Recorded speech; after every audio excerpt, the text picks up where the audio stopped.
Good morning. Happy New Year's. A day late. January 2nd. Welcome to Hobby Evolution, episode 457, January 2nd, a Sunday. Um, Today I want to talk about rookie cards because that's been uh, the great debate over the last couple days, especially if you've been on Twitter. If you have, you might already be sick of this debate, this conversation, because it has been brewing since I think really New Year's Eve. So what, Friday? It really came to light, and a lot of talk since then. But I want to share my thoughts because gone live. I haven't gone live since all of this came about. My New Year's Eve plans actually got canceled. What's up, Justin? Happy New Year to you. My New Year's Eve plans um, were shot because we had some ice. We were supposed to visit friends who have a lake house about 45 minutes from here, so it's kind of in the middle of nowhere.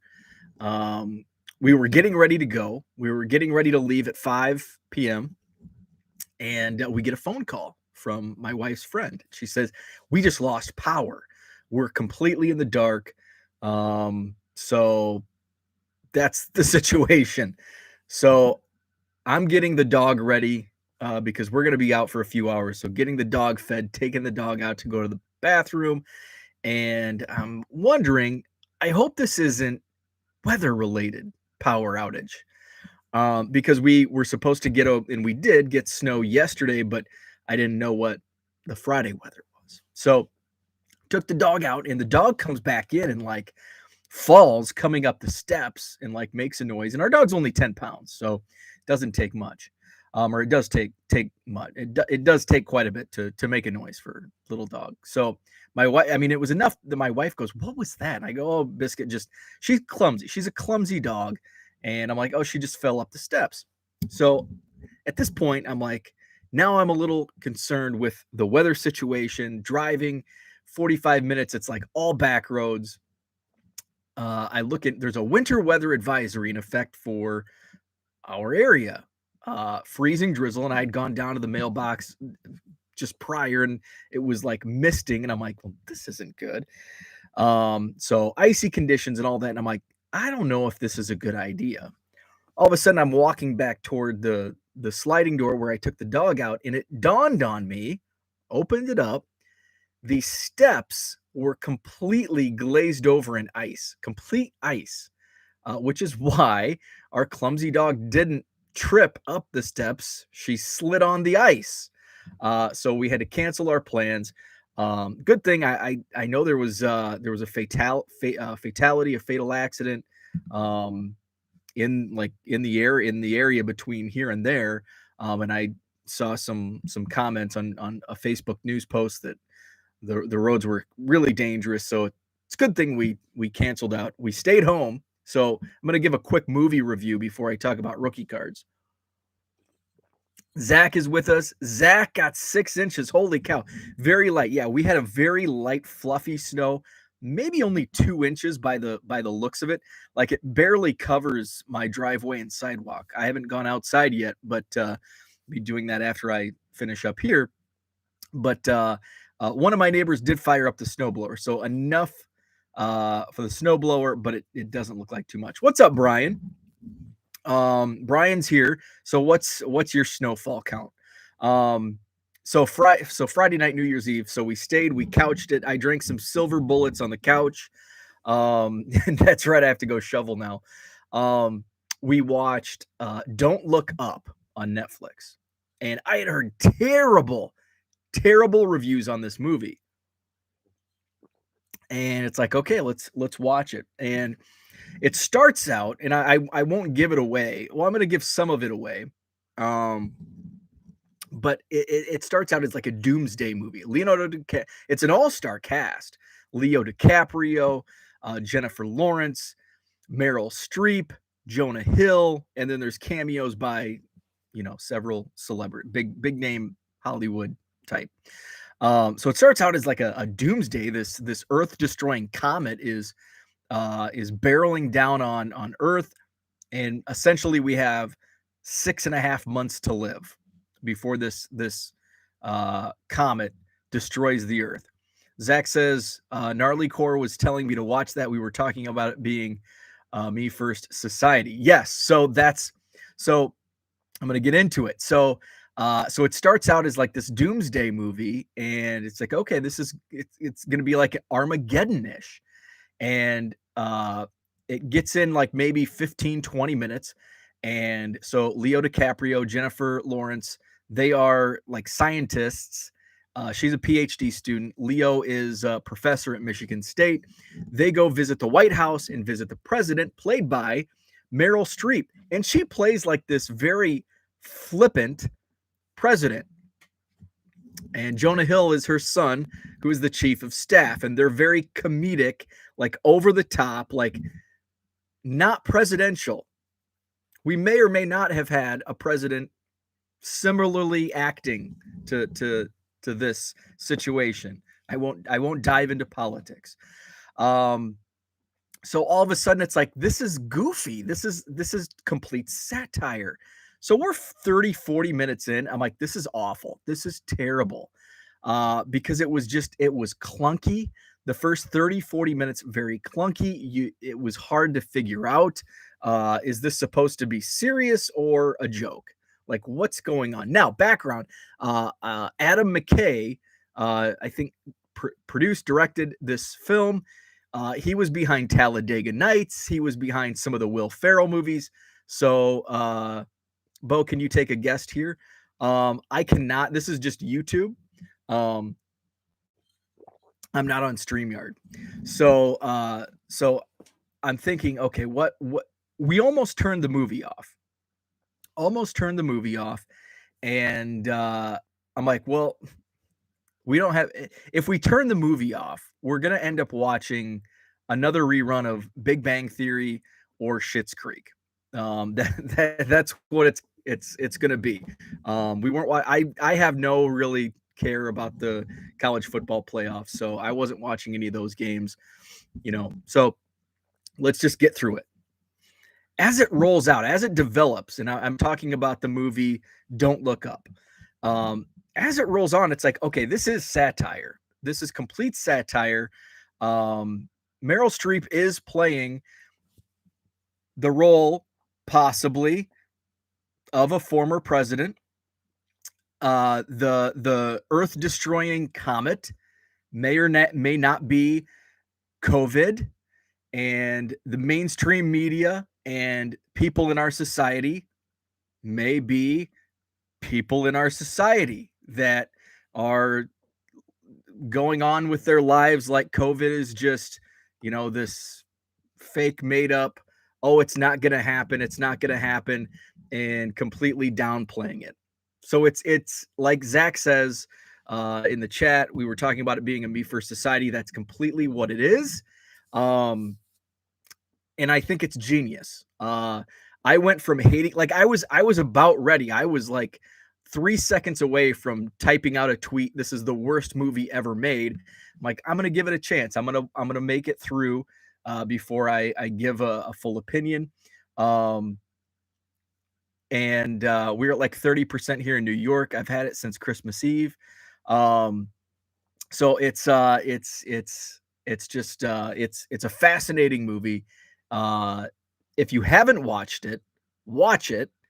But watch it in full. Watch it through, and just realize it's more than just a goofy film. It has the underlying tones. So A Rosato's with us. What's up? Yes, examine, definitely get well soon. Had it since Christmas Eve. That's awful. So it is about rookies. Yeah, this is my warm up. So we're gonna get into rookie card talk. So that's what I did on New Year's Eve. New Year's Day. just kind of did a bunch of shipping.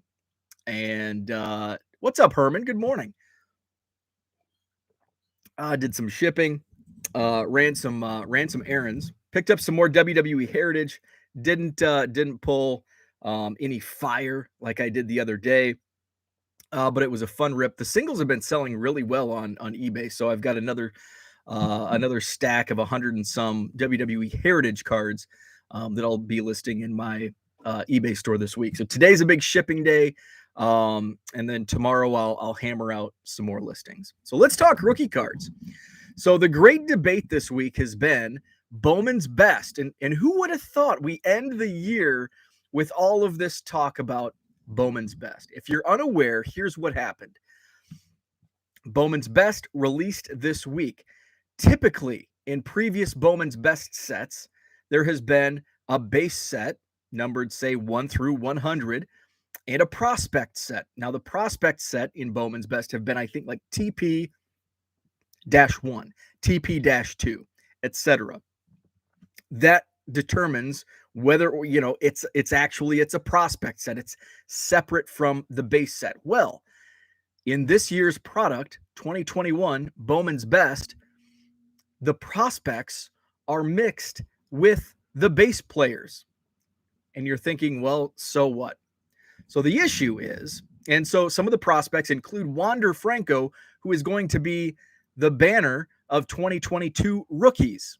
Wander Franco's in the base with veterans in Bowman's best, along with players like Bobby Witt Jr., Spencer Torkelson, Austin Martin from the Cubs, Christian Hernandez, who is a young kid, like 18. He's still a few years away, but he is in the base set, which by rookie card, kind of I don't even know if these are written rules. I don't even know what is a rookie card. That's so based on rookie card collectors, if a card, whether or not there's an RC logo, if a player doesn't have a card previous in a base veteran set, numerically numbered along with the rest of the cards, it's a rookie card. It's his first card with the veterans. Now, here's like another, so Wander Franco, he could have had a rookie card in 2021. He made his debut, but what about guys like Christian Hernandez, who's 3 years away? He hasn't played a game in Major League Baseball. Heck, he may never play a game in Major League Baseball. We don't know. So does that make Christian Hernandez a rookie card? But the Wander Franco, that's the big, that was the big noise here. Rosado says, LOL, a rookie to me is the one with the RC logo. So that's my line of thinking. It was, I think, 2006 when the rookie rules came about. And the RC logo, I hated the 90s in terms of rookie cards, because I've been in the hobby and collecting since the late 80s and in deep, and I still couldn't tell you what the rookie card is for Derek Jeter or Alex Rodriguez, because some of them have, Mariano Rivera has a 92 Bowman, but then his like rookies are and I think that's his rookie, but then he has like rookies in 96. Same with Jeter. So it's like, what? So I'm glad that something was done. We have the RC logo. I'm with Rosado. If it's got the RC logo, it's a rookie card. Everything else is just a pre-rookie, a prospect card, whether or not it's in the base set. Examine says, I think the Franco is a rookie. He had 200 at bats this year. This card is in his rookie year, and it's in his MLB uniform. So, and that's the argument that many are making. And there's really like, it's not like, and I talk about this all the time. There's no black and white to this. It's you can talk about, well, he's numbered with the rest of the players. So is Wander Franco, and I think now it's like, well, Wander Franco's a rookie, but Christian Hernandez from the Cubs, that's not a rookie because he hasn't played. And now you're in the weeds. It's like, but he's in the same set as Wander Franco. And it doesn't say Christian Hernandez is like he's in the set. Like, shouldn't that be a true rookie card because he's in the base set? There's no inkling of him being a prospect, despite him not maybe ever playing in Major League Baseball. But if he makes his debut in 2025, well, his rookie card, he was in the base set with Wander Franco and Chris Bryant and what other veterans there are. So that's the big question mark, because the argument being made is that number sequence.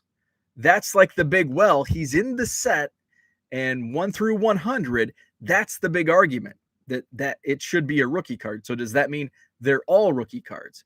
Or now is there like qualifiers where, but we go back to, this isn't the first rodeo with rookie card arguments. You go back to the 50s with Mickey Mantle. What's the rookie card? Is it 51 Bowman or is it 52 Topps? You go to Mark McGwire. Is it 85 Topps or is it 87 Topps? So this isn't the first rodeo. And here's my take. 51 Bowman is the true rookie. 85 Topps is the true McGwire rookie. But guess what? In the end, we as collectors basically determine with our wallets which card of Mickey Mantle is more sought after and is worth more. It's the 52 Topps, despite technically it's not his true rookie card. It's 51 Bowman. 85 Topps Mark McGwire sells for more sought after than the 87 Topps Mark McGwire. So in the end, we decide, we as collectors. And in my opinion, it's an opinion. Rookie cards are an opinion. If I think, if this is my rookie card collection, if I think this is Wander Franco's rookie card and I collect rookie cards, or, I want a Wander Franco rookie card and I think it's my collection, I'm going to treat it like that. That's my thought process. Examine says, someone said the entire Hall of Fame has rookie cards that do not have the rookie logo. I read that. I think Ryan cracked. I don't want to misspeak for who put it out there, but I did see that tweet. And that got me thinking, who will be the first Hall of Famer to have the RC logo? Because it started in what, 2006. So let's just do let's just go Topps, 2006 Topps baseball. Let's see, Cardboard Connection, and let's see if they do have the RC logo. Let's just see, and I guess we could go down. Doesn't look like the RC logo is on the Cardboard Connection, but that's it. Oh, do we? No, we have MG, CY, MVP, Roy. There are some rookies. So, it doesn't look like there are too many. Kenji Jojima, Jeremy Accardo, Tim Corcoran, Ryan Jorgensen, Danny Sandoval, Robert Andino. So it looks like the 2006, and I'm not very full. So was that the Alex Gordon year? Or was that 05?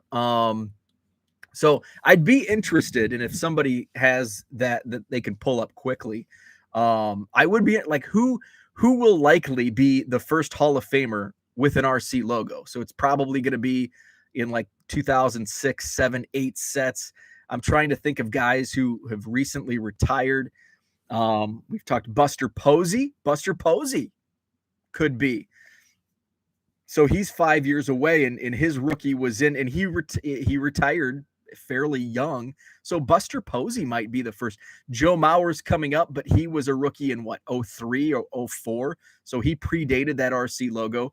Buster Posey might be the first baseball Hall of Famer with that rookie card logo.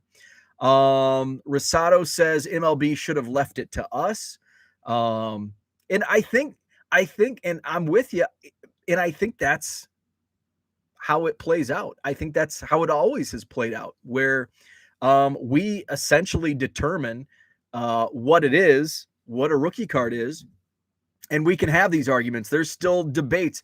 People still fight over Mickey Mantle's true rookie status and Mark McGwire's true rookie status. And here we are 70 years from Mickey Mantle and 35 years from Mark McGwire, and the debates rage on.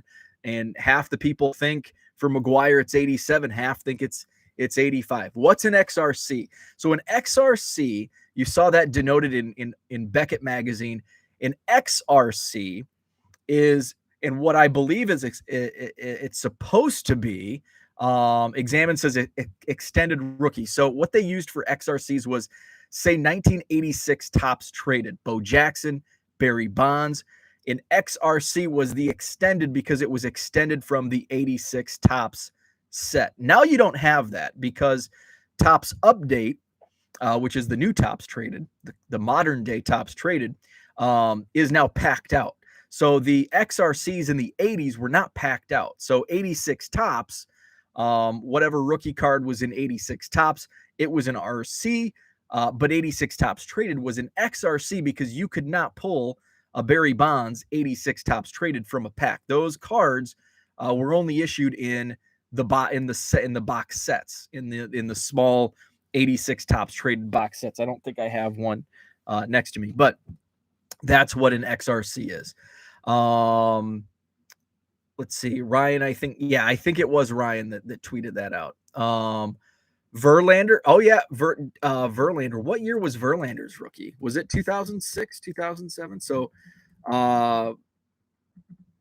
Verlander is a good one. So Verlander has an 05 tops. And I think Verlander's another one where, so he has an 05 draft pick card and he has an 06 rookie card. So yeah, Verlander's a good one. So Verlander will have a rookie logo. And he's gonna, and is he going to be in the same class as Buster Posey? Buster Posey may not be. I think Verlander's a lock for first ballot. I don't know if Buster Posey gets in on. I think Buster Posey definitely gets in the Hall of Fame, but I don't think he's going to be a first ballot. So I think you're right. I think Justin Verlander might be the first Hall of Famer with the rookie card logo. Let's see, pre-rookie card. It's kind of a pre-rookie card. It's, I guess, because the 87 tops, I think Beckett determined. Do I have a Beckett? I have a baseball card. What's this? No. I have a baseball card magazine and a Topps magazine next to me, but not a Beckett. Let's see. Pat Neshek was a rookie that year. 2006 Topps Verlander. I got the cryptocurrency rookie. General consensus is the hobby is to treat both cards as rookies. What's up, Dan?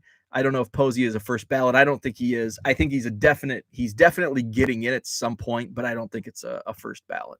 So that's my thought on. And by the way, with all this being said regarding Wander Franco's Bowman's Best, none of these cards actually have the RC logo. So Wander Franco's real, true rookie cards with the RC logo, if that's how you want to consider it, if you go by the logos, will be in Series 1, which comes out in like a month. So, and I think back in, somebody mentioned in the chat about the prices of Wander Franco's. And I knew this was going to happen. Some people were first to the market with their cards. They put the Wander Franco, it's just a base card. It's just a base prospect card, $10.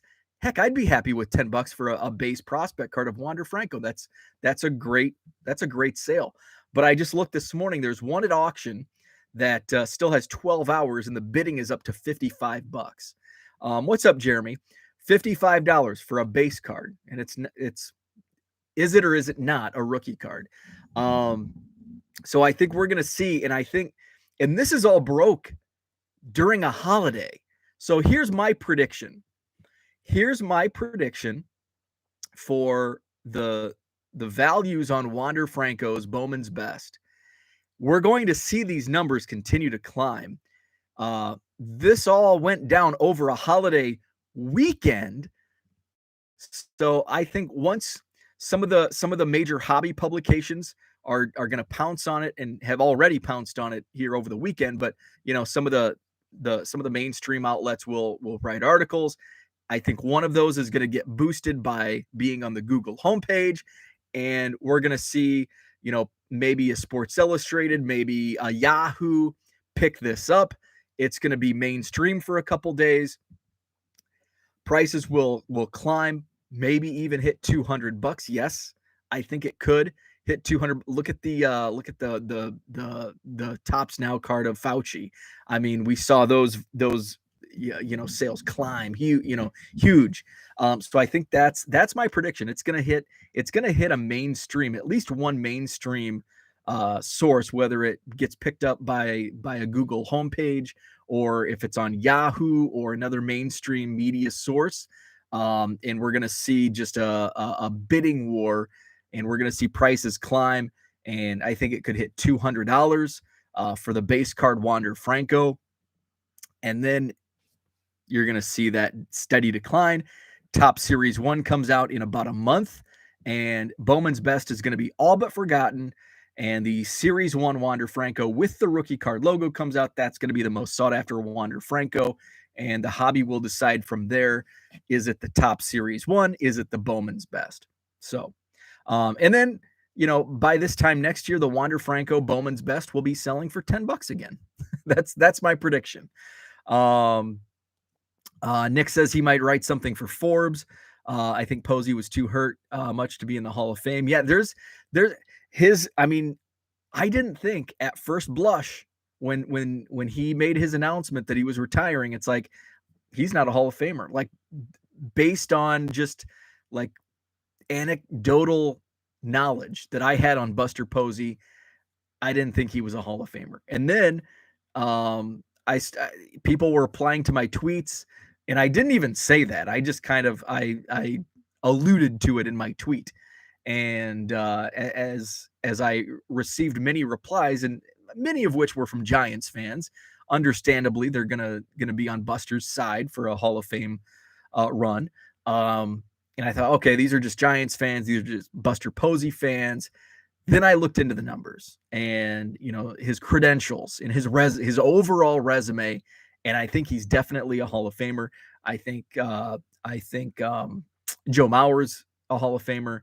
And even though I hate Yadier Molina, my least favorite baseball player of all time, I think he's a Hall of Famer. But I think he's definitely, I don't want to say least. I'm going to say least deserving just because I don't like Yadier Molina. But I think he's definitely a far away number 3, and he's a fringe Hall of Famer at that. Posey's resume is very similar to Elston Howard. I can't comment to that because I don't know anything about Elston Howard's numbers. But that's interesting. So Nick, here's what put me over the edge on Buster Posey, because even after I looked at his numbers and credentials and overall resume, I still questioned his Hall of Fame, his potential Hall of Famedom. But somebody tweeted that he is the best of his. He's basically one or two the best of his generation in terms of that position. And then when I looked, it's like, yeah, that's, and then you look back historically at the best position players, the best catchers from each generation, they're all Hall of Famers. And that's, and you can pick apart that argument saying, well, if he doesn't have the numbers, even, maybe it's a less talented generation. Does that mean they're Hall of Famers? So so now that you bring it up and you show some of the stats, I want to look at Elston Howard's overall. So he had a long career. I guess he didn't have that long, 15 years. Missed 2 of his younger years in the military. MVP in 63. So his career batting average 274. That's good. 168 home runs. Where does he compare and I like the baseball reference, like comparison charts. If I can find it. Similarity score, and I like the similarity scores, but when you really dive deep, the similarity scores really don't do some justice. Jaws, I like Jaws, and I know some people everything really can be picked apart. So Elston Howard is Where is he? I'm just going to have to search his name. So he's ranked 38th on Jaws, which is far below of that of other Hall of Famers. So basically the Hall of Fame cutoff on strictly just going by the Jaws is like right around 11. Ted Simmons was number 11. Thurman Munson ranks number 2 or number 12, which by the way, I think Thurman Munson should be in the Hall of Fame. Gene Tennis is number 13. Posey is 14. Buck Ewing is 15. Bill Freehan is 16. Roy Campanella, Wally Shang, Jorge Posada, and then number 20, Hall of Famer Roger Bresnahan. Yachty ranks number 22. That's why I think he's, kind of down low. Joe Mauer, by the way, is number 7 on that list. So, Rosado sold a Fernando Tatis Jr. first Bowman from 17 for $40. Let me get those Yachty cards from you. Yachty is awesome. I'm a Cubs fan, and I also think he's a hypocrite because when other players hot dog and show off, he's the first to like criticize them, but he's also the first to hot dog himself, and I think he's very hypocritical. Posey ranks 14 on that list. Yeah, Posey's 14th, and which is it's basically just on the outside looking in, because I think Buck Ewing and Roy were Nick probably knows this. I believe they were committee eras that elected both Ewing and Campanella. So Posey's like one of those, like Thurman Munson, Gene Tennis are right above him. So, if you go strictly by those rankings, Posey's probably not going to get in. I think the new age voters, I think the old school voters from the 80s and 90s were much more curmudgeon-like.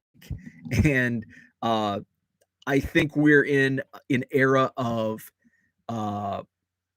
where writers vote more freely than the past generation of voters, where there was more scrutiny by the voters of the 80s and 90s.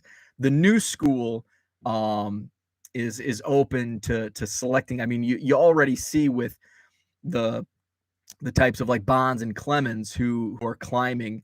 Look at David Ortiz. He's probably going to get in this year. But if 10 years ago, when the steroid cloud was hanging over, he probably wouldn't have gotten in. Mauer didn't catch his last 6 seasons, but he was such a good hitter. Campy got in off the regular vote. Okay, he did get in on the regular voting. So that's my thoughts. I will continue to talk Hall of Fame until as long as the ballots. That's something I enjoy following Ryan Thibodeau's Twitter account and just seeing. So I still think my prediction, David Ortiz is in. He's the only one elected this year off the writers' ballots. Clemens and Bonds miss, and they'll probably miss by like 10 votes. I think the last couple of years it's been like 12, 14, 16, somewhere in there.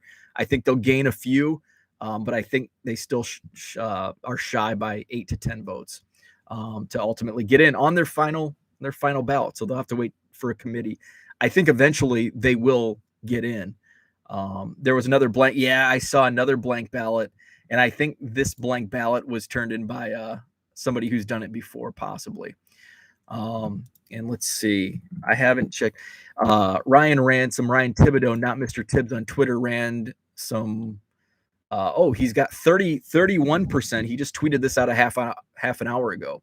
So through 31% of the ballots, David Ortiz 81.8%, Bonds 80.2%, Clemens 78.5%. Of course, that threshold is 75% to get in. I still don't think Bonds and Clemens get in because the private ballots historically have not voted for Bonds and Clemens. A majority have not. So I think they fall into I think they get to 70%. I think they ultimately land on 71-70 or 70-69, somewhere in that. Terrible reasons in their column. Thanks for hosting. I'm going to make some early lunch. Good luck with that. Hope you get start feeling better. That's going to wrap things up for me. I've got to go outside and shovel or snowblow. Thanks for tuning in.